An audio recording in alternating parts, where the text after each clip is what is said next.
Well, hello everybody.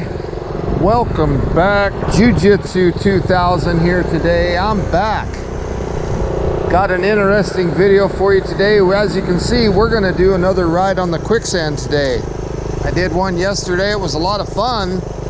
If you haven't seen that quicksand video, please go over there and watch it twice and come back and watch this one 4 times.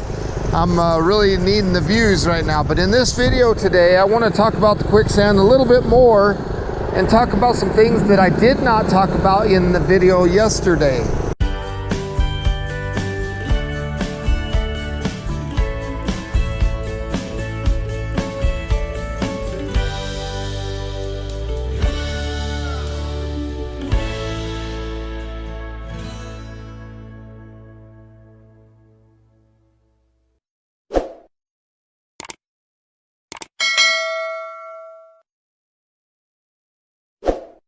I just got home editing that video and it was so much fun, I thought I'd come out and do it again.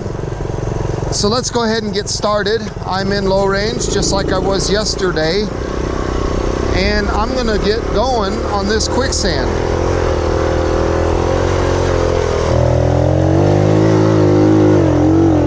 Boy, I really bogged down in that one. Quicksand is soft right now. You can hear the motor. Wow. Really bogged down a lot there.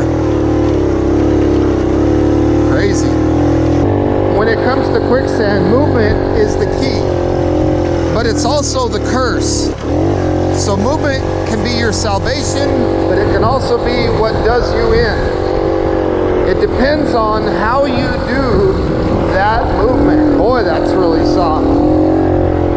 So movement, as long as you're going like I'm going and you're not going in an area that is already activated, and activation of quicksand is a result of movement. So as long as you're moving on the quicksand in an area that's not activated, you're going to be okay. So in that sense, movement is your salvation. Now, if I was to stop and let my bike sit here and vibrate and run, that movement of the bike running will be my curse, because it's going to make the quicksand activate just simply by the movement of the motorcycle running on it. So it depends how you use that movement to your advantage on the quicksand. There we go. Yeah, the bikes there, that was a really soft one. So movement, that's the key, but it's also the curse.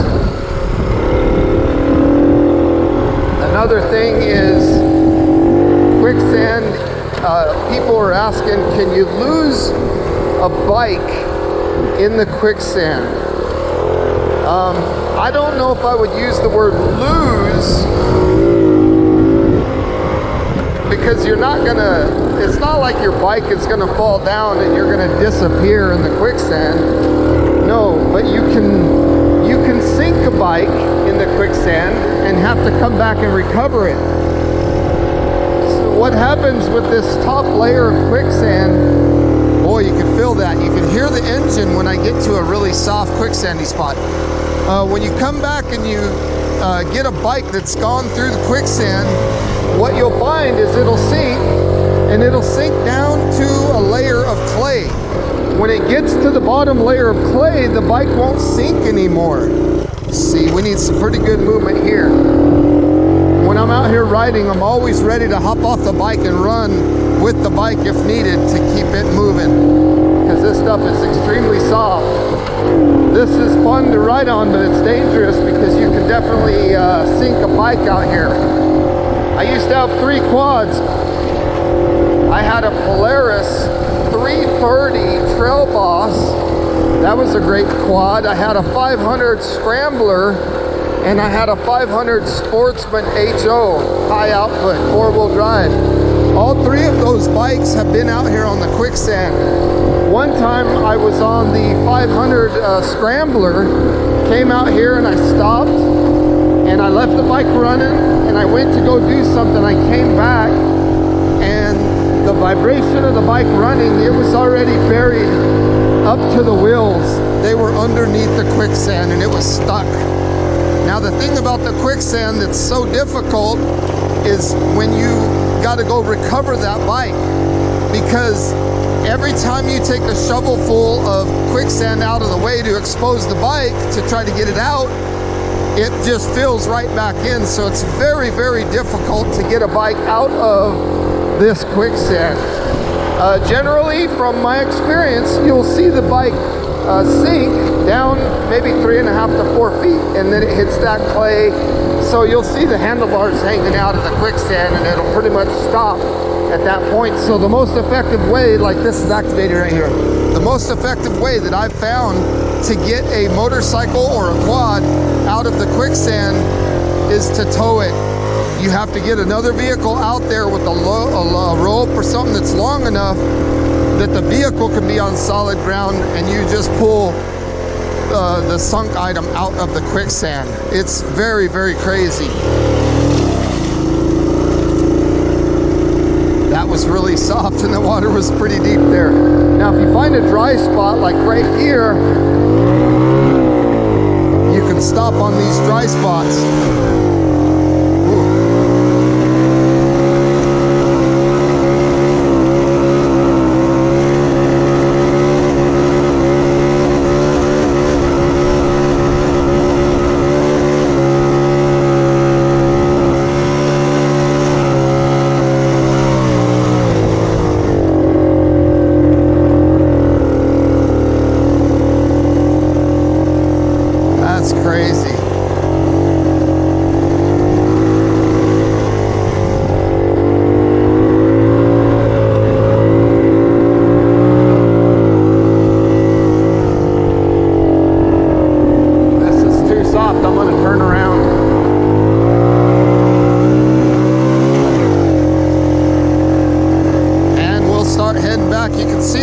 That are activated with the wetness. I want to avoid those spots because those areas the quicksand's already activated. There we go. Yeah, let's go. You got to keep on it. You need to have a high RPM to run on the quicksand. So that Sportsman 500 four-wheel drive, it never got stuck out here, but the Scrambler 500 did, and it was a pain getting it out.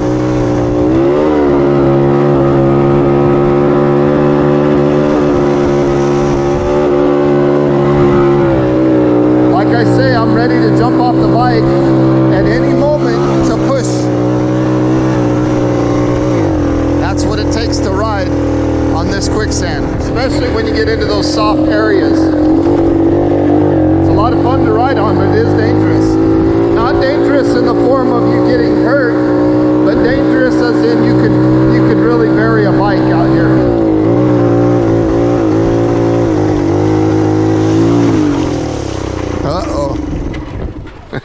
Time to push. Time to get this thing in neutral quick and get it pushed up to a dry spot so that it doesn't sink. And I'm gonna set it right there. Give it a break. Give the bike a little break right here. It should be fine. Boom, and we'll come back and we'll look at this quicksand. Oh, I didn't have my audio connected.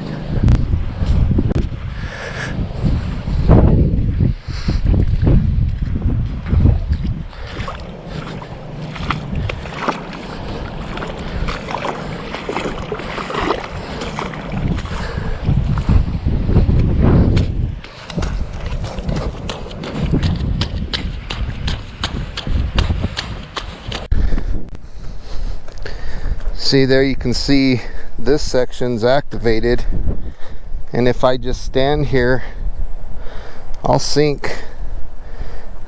See if I keep moving, I'll just keep sinking. It's like boot sucking mud. You can't get your feet out very well. Very difficult to deal with.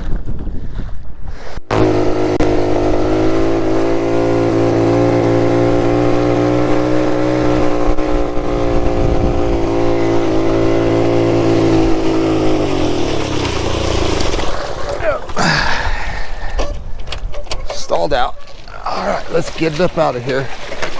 Alright, back up here to where it's dry and give it a break here. Turn the key off and let the bike sit. Whew, I got out of there just in time. That was kind of fun. I think the motor got too wet and maybe shorted out the wires or something. I don't know, maybe it flooded. Who knows? But that's the joys that you have when you're dealing with quicksand.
Happened again. Get it out of here.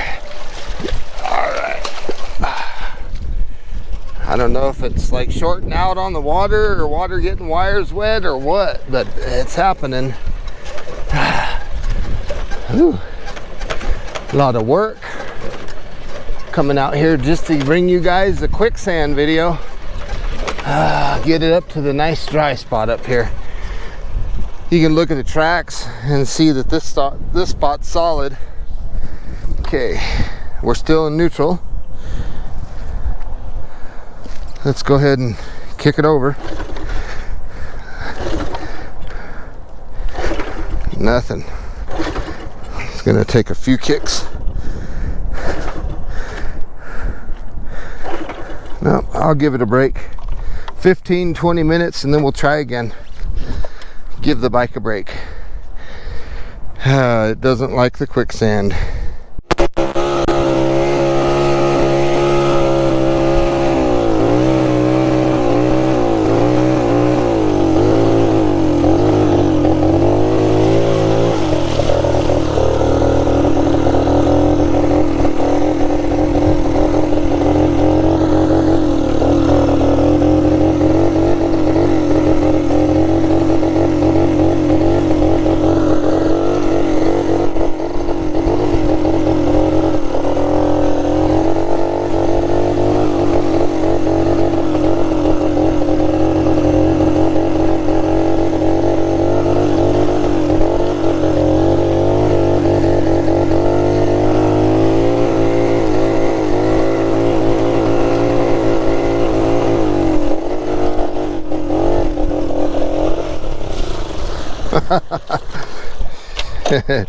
There we go. All right. Get it out of here. I thought I was gonna make it out of here this time, but nope. I think when the water gets some of these wires wet or something, or maybe it's getting the air cleaner wet and it's letting water in or something. Whew. So now we'll wait again 15, 20, maybe 30 minutes. Okay.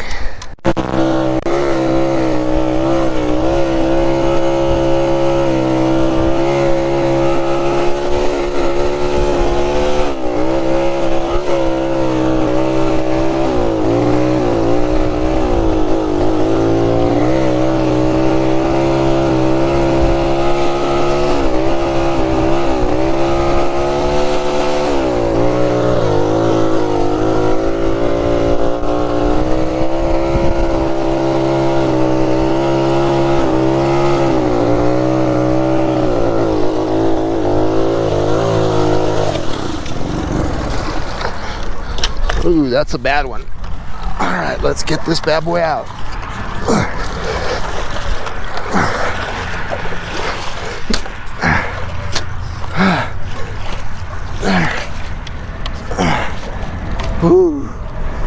That one was not good. Ooh. Holy smokes. Yeah, that was... I'm not out of the water yet though.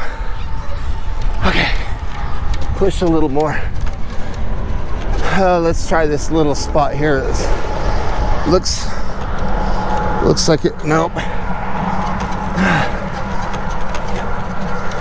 I got to get out of the quicksand. All right, maybe I'll put it here. Okay, we'll just let the bike sit there for a minute. Whew. Boy, I'll tell you what, that was, look at that. That was pretty heavy duty.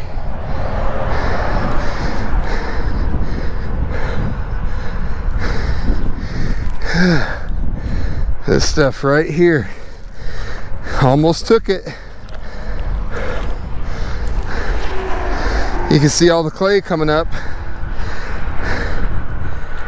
Yeah, it sunk quick. Woo. Lucky I got that bad boy out. If I didn't have the experience, it might have gotten sunk there. I would have had to come back with my truck and keep my truck on this dry stuff, run a rope all the way to it, and that's how I would have pulled it out. But thank goodness I got it out.